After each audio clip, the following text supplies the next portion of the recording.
Oh, that is wonderful. That is wonderful. Oh, all right. Hello, hello, hello, everybody.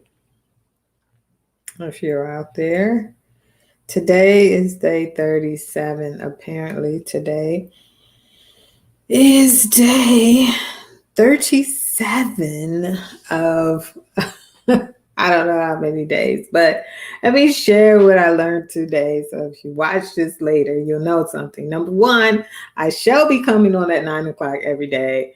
9:01 days because I was sitting here ready to go on and it just happened. But stick with me. So everybody say hey if you're with me.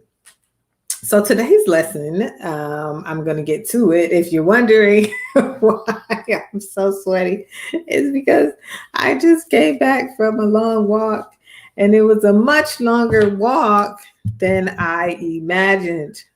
So hopefully you can hear me, but it was much longer walk than I imagined. And I was like, oh my gosh. It's like once you start out, and I planned on it being a 1 mile walk, and it ended up being a 3.5 mile walk because I decided, you know what, let's just make this circle bigger. So that's a lesson in of itself. But what I learned in the meantime, before I get today's lesson, is that I'm actually in walking distance to things I drive to. So that was really like, oh, okay, maybe I could be walking more to other places. But yeah, that was an inadvertent lesson for today. But I was trying to explain why I look like I do. Okay, Saints. All right, but getting to today's lesson, which is, listening is twice as valuable as speaking. Um, one of the things that really blessed me, I was in several meetings today, and I will be honest, I was just going, going, going. Um, and as I was going, I realized, oh, hey, Donna, how are you? I always glad when you guys say hey. But as I was rolling, rolling, rolling, I realized that I didn't really have anything to say in these meetings. And something in my mind was like, you know what? You don't have to have anything to say. Um, just listen. And it reminded me of James 1:19, which tells us, to be quick to listen, slow to speak, and slow to get angry. That's James 1:19. And several of the things that blessed me about that is, I'm just tell you three things that blessed me. Number one is that it's really couldn't help you in your prayer life, because if we learn to listen, I realized that the listening skills that we have with people are probably twice as bad as the ones we have with God. And that's just something I've observed about my own life. Maybe you're the same, I'm not sure. But one of the things that I'm getting to is that there's some things that are just undervalued, and one is listening. And we need to work on our listening skills. And here's the thing about working on your listening skills, it's free. It actually doesn't cost you anything but time. You could Google ways to learn to listen, how to listen better, improve your listening skills. And the only thing it's going to do is add to your life. And it could add to your relational wellness as well as your spiritual wellness. And one of the things I think that happens with us not listening well is we are more intentional about speaking. And the reason I said that we treat God the same way is because many times in our prayers, we don't really wait for God to say anything, or I think we just talk, talk, talk, talk, talk. So I'm saying this while I'm talking, but my point of today was it really is twice as valuable to listen than to talk. And I think when we tap into that, we will find that we hear a lot of things that we would have missed.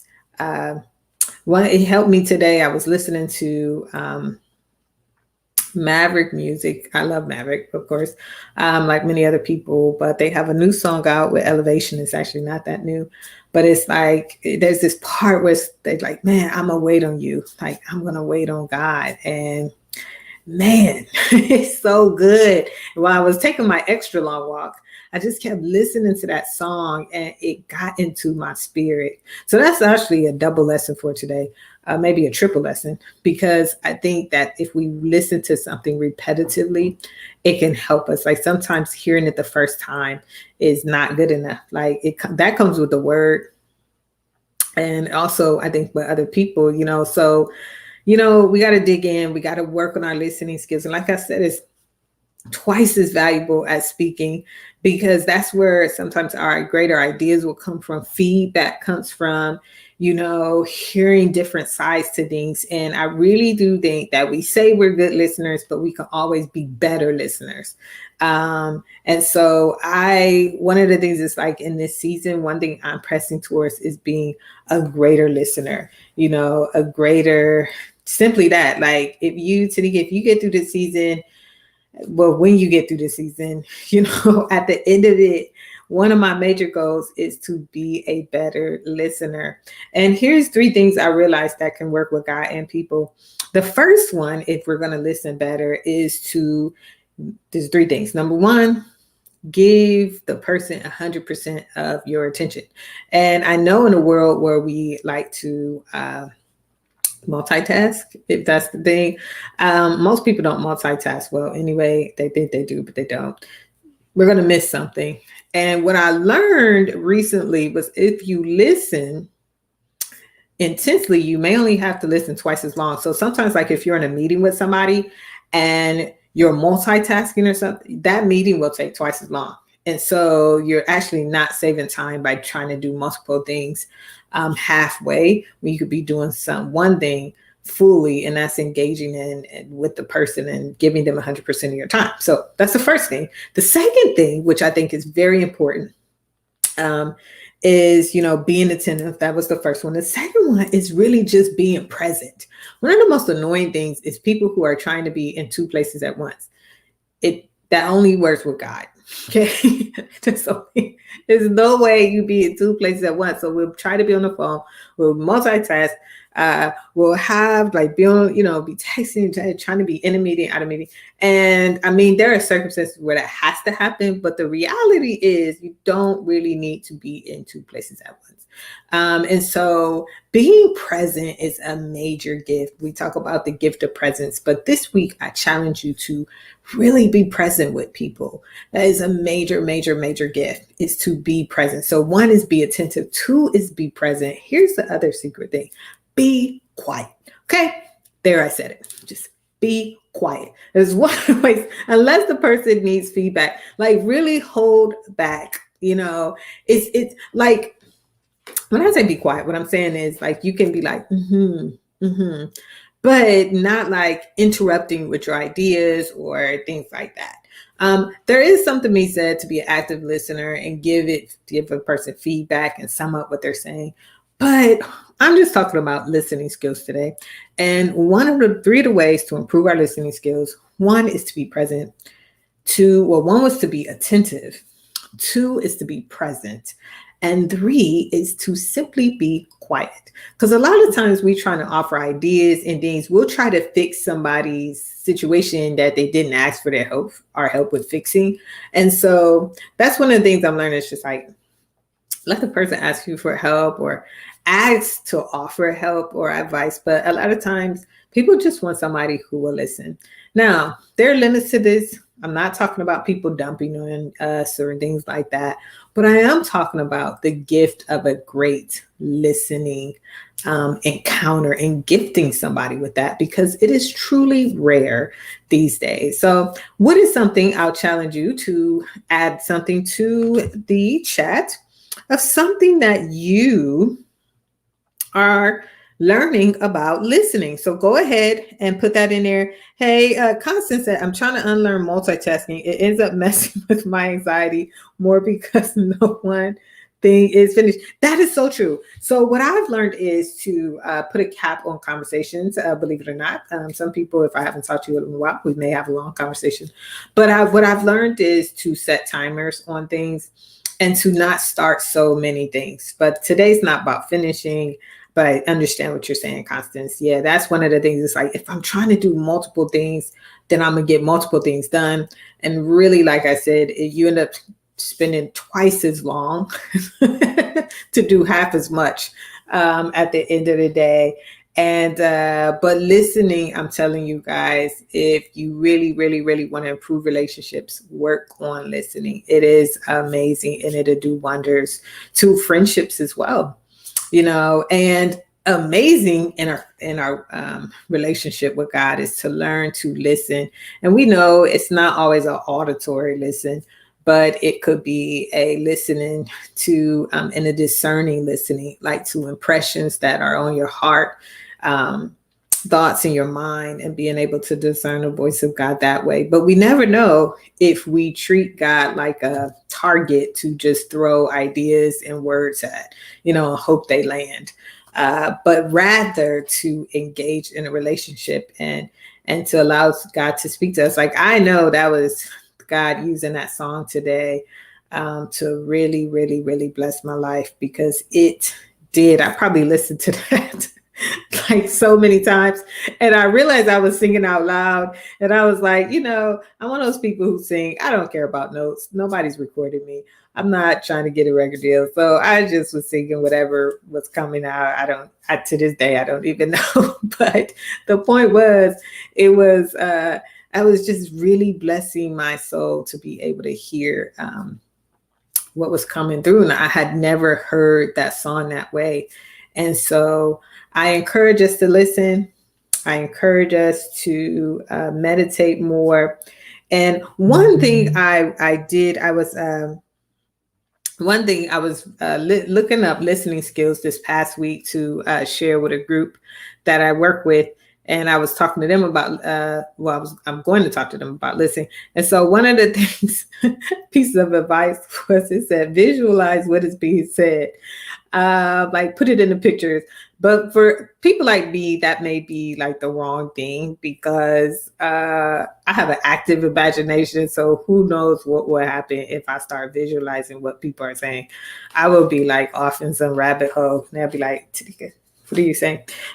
So titty ways. The point of today is to know that listening is twice as valuable as speaking. And like I said, let me know what you do to improve your listening skills, because I need some help. This is a good question. How do you set timers and boundaries on listening when people begin to dump, or if people like to talk to you? One of the things that some members of my family said that I do this extremely well. But one thing is I think there's two things. One, if you really value that relationship, you value the long conversations, then make sure you schedule time for those conversations. That's actually what I do. So if I know that I haven't talked to such and such person in a while, I actually may have like an hour set up to talk to them. Like, I'll look in my day, and the time I call them or accept the call is in a day when I don't have a bunch scheduled, so I could be present. That's one thing. And it really is like that. If it's a busy day, I'm like, don't do that. The other thing I think is important is to begin gradually to shorten the time.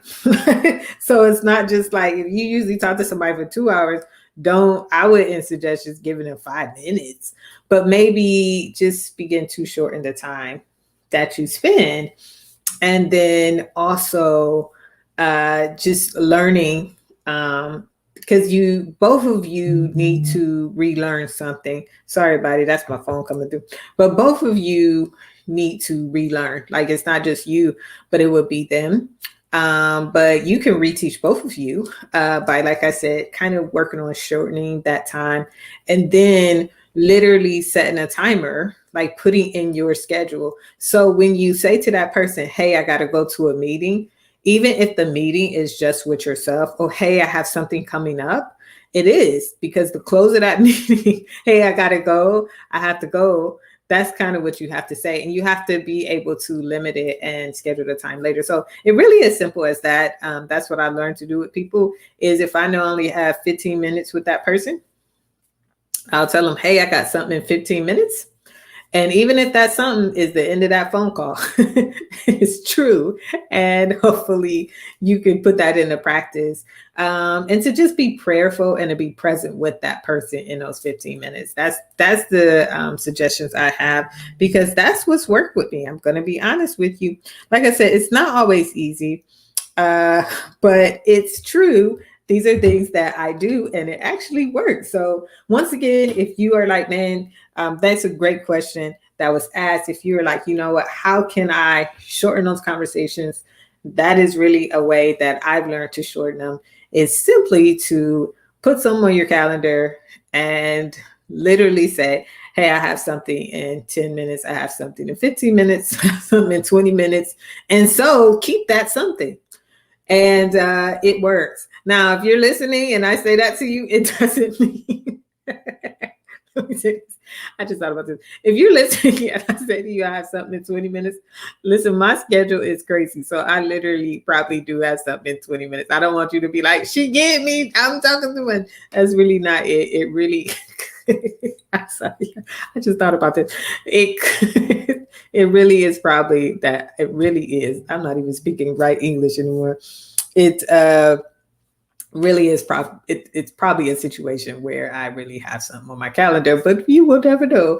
The point is, we got to work on our listening skills. We got to work on being present. And this is a gift that will literally, I'm telling you guys, keep on giving, because we can teach other people how to be present with us, and we can gift somebody with something that they'll never get again, which is that moment in time with us. It's a gift. So we need to be present. All right. I love talking with you guys. I think it's awesome. And I'll be back tomorrow with what I learned today. Tomorrow is day 38. And, I enjoy coming each night. It's keeping me accountable and helping me get content for my future blogs and books. So I appreciate you all. And I pray that you have a good night. Let's keep walking. Let's keep doing wellness. Let's keep practicing doing things well. All right. And like I said earlier in the talk, try walking somewhere you normally drive. Now, if it's 20 miles away, don't do that. But if it's 5 minutes away and you have good sidewalks, try it. You may be blessed. Get your steps in. Amen. All right. Love you guys. Have a good night. Have a good night, as I always say, and a beautiful tomorrow. See you then.